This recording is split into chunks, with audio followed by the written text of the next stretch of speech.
بسم اللہ الرحمن الرحیم۔ السلام علیکم ورحمۃ اللہ وبرکاتہ۔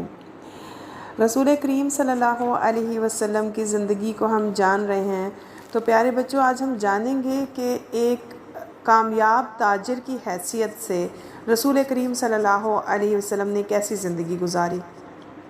رسول اللہ صلی اللہ علیہ وسلم کی عمر 25 سال ہے۔ رسول اللہ صلی اللہ علیہ وسلم نے چھوٹی عمر سے ہی روزگار کمانا اور تجارت میں حصہ لینا شروع کر دیا تھا، اس لیے اب انہیں کاروبار کا کافی تجربہ حاصل ہو چکا ہے۔ پہل رسول اللہ صلی اللہ علیہ وسلم تجارت کی غرض سے جانے والے قافلوں کے ساتھ جایا کرتے تھے، اب خود بھی قافلہ لے کر جاتے ہیں۔ مکہ میں زمین نرم نہیں تھی، پانی کی کمی ہے، یہاں پتھر کے پہاڑ ہیں، اس زمین میں کھیتی باڑی نہیں ہوتی۔ مکہ میں فیکٹریاں بھی نہیں ہیں، یہاں کے لوگ تجارت میں مہارت رکھتے ہیں۔ رسول اللہ کا خاندان بھی تجارت کرتا ہے۔ رسول اللہ صلی اللہ علیہ وسلم اب تک لوگوں میں اپنے کردار اور محنت سے اچھا مقام بنا چکے ہیں۔ پرانے وقتوں میں عرب میں تجارت بہت ہی مشکل تھی۔ لمبا سفر، سہولتوں کا نام و نشان تک نہیں ہوتا تھا، راستے محفوظ نہ تھے، لوٹے جانے کا خطرہ اپنے وطن واپس آنے تک رہتا تھا، حفاظت کے لیے سیکیورٹی گارڈز کا انتظام ضروری ہوتا تھا، راستے میں کھانے پینے کا خرچ، بیماری کی صورت میں علاج اور گرمی اس کام کو اور بھی مشکل بنا دیتے۔ لمبے سفر، لمبے راستوں میں اونٹ کا مر جانا ایک مصیبت سے کم نہیں ہوتا تھا۔ مکہ سے تجارتی قافلوں کے جانے کا موسم بھی سال میں صرف 2 مرتبہ ہوتا۔ ہر وقت تجارت ممکن نہ تھی۔ تھوڑے پیسوں والے تاجر اپنا مال قافلے کے حوالے کرتے، جس کی وجہ سے انہیں اپنے منافع سے حصہ ادا کرنا پڑتا۔ رسول اللہ صلی اللہ علیہ وسلم اپنے چچا حضرت زبیر بن عبد المطلب کے ساتھ مل کر بھی تجارت کرتے تھے۔ رسول اللہ صلی اللہ علیہ وسلم نے اپنے چچا حضرت عباس کے ساتھ بھی یمن کا تجارتی سفر کیا۔ رسول اللہ تجارتی سفر پر ملک شام، حبشہ، یمن اور بحرین جاتے رہتے ہیں۔ رسول اللہ صلی اللہ علیہ وسلم نے مکہ اور دوسرے ملکوں میں تاجروں سے اچھے تعلقات بنا لیے تھے۔ اس کی وجہ رسول اللہ صلی اللہ علیہ وسلم کا اخلاق، دیانتداری اور کاروباری اصولوں کی سختی سے پابندی کرنا تھی۔ رسول اللہ صلی اللہ علیہ وسلم پچھلے 5 سالوں میں مختلف لوگوں کے لیے تجارتی ذمہ داریاں ادا کر رہے تھے۔ گرمیوں کے موسم میں تجارتی قافلے ملک شام جاتے تھے۔ جو تاجر خود نہیں جا سکتے تھے، وہ اپنا سامان کسی اور کے ہاتھ بھیج دیتے، گویا یہ بڑا تجارتی کارواں ہوتا تھا۔ مکہ میں رہنے والی ایک خاتون تاجر خدیجہ بنت خویلد ہیں۔ ان کا تعلق قریش کے قبیلہ بنی اسد سے ہے۔ وہ بہت دولت مند اور سمجھدار خاتون ہیں۔ مکہ کے تمام تاجر مل کر جتنی تجارت کرتے ہیں، خدیجہ اکیلے کا سامان تجارت ان سب کے برابر ہوتا۔ اتنا مال تجارت کسی نا تجربہ کار کے ہاتھ میں دینا ممکن نہیں۔ مالی نقصان کے علاوہ کاروباری ساکھ کا خطرہ بھی موجود ہے۔ ہر کسی کی خواہش ہے کہ وہ سیدہ خدیجہ کا سامان تجارت لے کر جائے۔ جناب ابو طالب، جو کہ ہمارے پیارے نبی صلی اللہ علیہ وسلم کے چچا جان ہیں، انہوں نے رسول اللہ صلی اللہ علیہ وسلم سے کہا، بیٹا تم میرے حالات کے بارے میں اچھی طرح جانتے ہو۔ میرے پاس پیسے نہیں ہیں، لیکن میں کاروبار میں لگا سکوں۔ تمہاری قوم کا تجارتی قافلہ شام جا رہا ہے۔ خدیجہ اپنا سامان لوگوں کے ہاتھ ملک شام بھجواتی ہے۔ اگر تم اس مقصد سے اسے جا کر ملو تو یقیناً وہ تمہیں باقی لوگوں پر ترجیح دے گی۔ اگرچہ میں تمہیں ملک شام بھیجنے سے ڈرتا ہوں، کہیں تمہیں وہاں کوئی نقصان نہ پہنچے، مگر موجودہ حالات میں مجھے اور کوئی صورت نظر نہیں آتی۔ رسول اللہ صلی اللہ علیہ وسلم نے پسند نہ کیا کہ وہ کسی کے پاس سوال لے کر جائیں۔ رسول اللہ صلی اللہ علیہ وسلم نے فرمایا، شاید وہ خود ہی مجھ سے رابطہ کر لیں۔ حضرت ابو طالب نے کہا، مجھے ڈر ہے کہ وہ کسی اور کو اس کام کے لیے مقرر کر دیں گی۔ آپ صلی اللہ علیہ وسلم جواب میں خاموش رہے۔ جناب ابو طالب سیدہ خدیجہ کے پاس خود گئے اور ان سے کہنے لگے، میرا بھتیجا محمد بھی تجارت کے لیے دوسرے ملکوں کا سفر کرتا ہے۔ وہ کئی اور تاجروں کا سامان لے جا چکا ہے، بہت ہی محنتی اور ایماندار ہے۔ آپ بھی اپنا سامان تجارت اس کے ہاتھ بھیجیں۔ سیدہ خدیجہ نے کہا، میں محمد کے اخلاق اور خوبیوں سے اچھی طرح واقف ہوں۔ میں اپنا سامان اس کے ہاتھ ضرور بھیجوں گی۔ آخر کسے اچھے کاروباری شراکت دار کی ضرورت نہیں ہوتی، آپ انہیں میرے پاس بھجوائیے۔ حضرت ابو طالب نے سیدہ خدیجہ سے ہونے والی گفتگو کی تفصیل رسول اللہ صلی اللہ علیہ وسلم کو بتائی۔ رسول اللہ سیدہ خدیجہ سے ملنے گئے۔ سیدہ خدیجہ نے کہا، میں یہ ذمہ داری آپ کو دینے کو تیار ہوں۔ اس کی وجہ آپ کی سمجھداری اور ایمانداری اور سچائی ہے۔ میں نے آپ کے اچھے اخلاق کے بارے میں بھی سن رکھا ہے۔ اگر آپ یہ ذمہ داری قبول کریں تو جو معاوضہ اس کام کے بدلے میں دوسروں کو دیتی ہوں، اس سے 2 گنا معاوضہ آپ کو دوں گی۔ میں آپ کی خدمت کے لیے ایک غلام بھی آپ کے ساتھ بھیج دوں گی۔ اس کے بعد رسول اللہ صلی اللہ علیہ وسلم نے سیدہ خدیجہ سے اس ذمہ داری کی تفصیلات طے کیں۔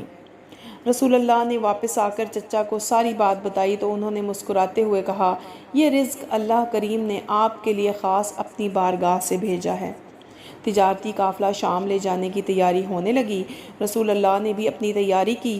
سیدہ خدیجہ نے اپنا غلام میسرہ رسول اللہ صلی اللہ علیہ وسلم کے ساتھ بھیجا۔ وہ سیدہ کا سامان لے کر جانے والے قافلوں کے ساتھ اکثر جایا کرتا تھا۔ سیدہ خدیجہ نے میسرہ کو کہا، نہ تو محمد صلی اللہ علیہ وسلم کی نافرمانی کرنا اور نہ ہی ان کی رائے سے اختلاف کرنا۔ یہ قافلہ 16 ذی الحجہ کو مکہ سے روانہ ہوا۔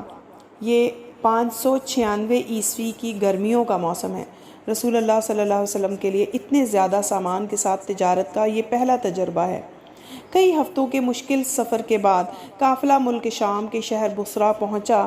میسرہ کہتے ہیں کہ رسول اللہ صلی اللہ علیہ وسلم کی ذمہ داری میں تمام ملازم اور مزدور بڑے خوش تھے۔ انہیں اتنے اخلاق اور محبت سے پیش آنے والا رہنما پہلی دفعہ ملا۔ میسرہ راستے میں رسول اللہ صلی اللہ علیہ وسلم کی خدمت کرتا رہا۔ اسے باتیں ایسی دیکھنے کو ملیں جو اس سے پہلے کسی سفر میں نہیں دیکھی۔ وہ سمجھدار ہے، خاموشی سے سب کچھ دیکھ رہا ہے۔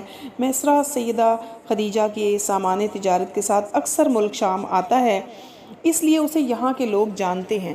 میسرہ کی ملاقات نستور راہب سے ہوئی۔ راہب نے دیکھا کہ آنے والے قافلے میں کوئی خاص بندہ ہے۔ وہ میسرہ سے ملا اور پوچھا، میسرہ تمہارے ساتھ یہ نوجوان کون ہے؟ میسرہ نے کہا، قریش کا نوجوان محمد ہے، بنی ہاشم سے تعلق ہے۔ نستورہ نے کہا، تم نے اس نوجوان میں کیا خوبیاں دیکھی ہیں؟ میسرہ نے کہا، ایماندار، پاکیزہ، نرم مزاج، خوش اخلاق، وعدے کا پکا، سوچ بچار میں گم جیسے کائنات پر غور کر رہا ہو، کمزوروں پر مہربان، مزدوروں پر نرمی کرنے والا، سچا اور ایماندار۔ نستورہ نے کہا، اس کی آنکھیں کیسی ہیں؟ میسرہ نے کہا، آنکھیں سیاہ اور بڑی بڑی ہیں، سفید حصہ میں سرخ ڈورے، پلکیں سیاہ اور باریک ہیں اور آنکھوں کو اور بھی خوبصورت بنا دیتی ہیں۔ نستورہ بولا، ان سب خوبیوں کا مالک جو اس درخت کے نیچے بیٹھے وہ اللہ کا نبی ہی ہو سکتا ہے۔ نستورہ اٹھ کر رسول اللہ کے قریب آ گیا، رسول اللہ کا ماتھا چوما اور کہا، میں آپ پر ایمان لاتا ہوں اور گواہی دیتا ہوں کہ آپ وہی نبی ہیں جس کا ذکر تورات اور انجیل میں ملتا ہے۔ آپ وہی ہیں جس کی بشارت اللہ نے نبی عیسیٰ علیہ السلام کو دی تھی۔ میسرہ یہ سب دیکھ رہا ہے۔ وہ تو پہلے ہی سفر میں پیش آنے والے واقعات سے امپریس ہے، متاثر ہو گیا ہے۔ اب اس کی حیرت بلندیوں پر ہے۔ میسرہ نے یہ بات اچھی طرح ذہن نشین کر لی کہ محمد اللہ کے آخری نبی ہوں گے۔ اس نے راستہ بھر دیکھا کہ رسول اللہ کی ذات پر کوئی سایہ کیے ہوئے ہے تاکہ دھوپ انہیں تنگ نہ کرے۔ رسول اللہ صلی اللہ علیہ وسلم نے مکہ سے لایا ہوا سامان تجارت بیچ دیا۔ سامان جلد اور 2 گنا قیمت پر بک گیا۔ اس سے جو رقم وصول ہوئی، اس سے مکہ میں بکنے والا سامان خریدا اور واپسی کی تیاری کی۔ واپسی کا سفر بھی خیریت سے گزرا۔ قافلہ مکہ سے کچھ پہلے مرز زہران پہنچا تو رسول اللہ نے میسرہ سے کہا، تم آگے آگے جاؤ اور خدیجہ کو کامیاب تجارتی سفر کی خبر سناؤ۔ رسول اللہ صلی اللہ علیہ وسلم اتنے بڑے تجارتی قافلے کے پہلے تجربے میں کامیاب لوٹے۔ سیدہ خدیجہ انتظار میں ہیں۔ جب قافلہ مکہ میں داخل ہو رہا ہے تو حضرت خدیجہ وہ قافلے کو آتا دیکھ رہی ہیں۔ سیدہ خدیجہ نے بھی دیکھا کہ رسول اللہ صلی اللہ علیہ وسلم پر کوئی سایہ کیے ہوئے ہیں۔ رسول اللہ نے اپنے گھر جانے کی بجائے تجارت کا حساب کتاب نپٹانا زیادہ ضروری سمجھا۔ سیدہ خدیجہ کی خوشی کی انتہا نہ رہی۔ ان کی توقع سے 2 گنا منافع حاصل ہوا ہے۔ سیدہ نے بھی رسول اللہ کو طے کیے گئے منافع سے زیادہ حصہ دیا۔ شام سے تجارت کے لیے لائی جانے والی چیزوں میں بھی بہت زیادہ منافع ہوا۔ میسرہ نے سیدہ خدیجہ کو سفر میں پیش آنے والے واقعات، رسول اللہ کی کاروباری مہارت، معاملات کرنے کا طریقہ، لوگوں سے حسن سلوک کے بارے میں تفصیل سے بتایا۔ میسرہ نے خدیجہ کو نستورہ راہب سے ملاقات اور اس کا آخری نبی کے بارے میں بیان بھی بتایا۔ سیدہ خدیجہ میسرہ سے نستورہ کی ساری باتیں سننے کے بعد اپنے چچا زاد ورقہ بن نوفل کے پاس گئیں۔ ورقہ بن نوفل آسمانی کتابوں کے عالم ہیں۔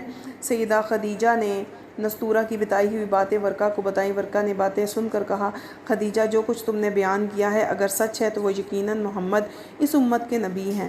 میں پہلے ہی جانتا تھا کہ اس امت میں ایک نبی آنے والا ہے جس کا انتظار ہو رہا ہے۔ بے شک یہ اسی کا زمانہ ہے۔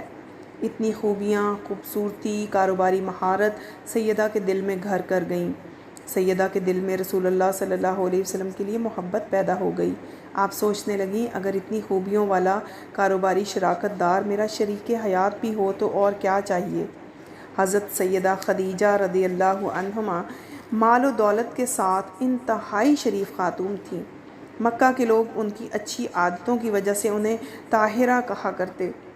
انہوں نے نفیسہ بنت امیہ کے ذریعے خود ہی رسول اللہ صلی اللہ علیہ وسلم کے پاس نکاح کا پیغام بھیجا اور کہا، میں نے آپ کے اچھے اخلاق اور آپ کی سچائی کی وجہ سے آپ کو پسند کیا ہے۔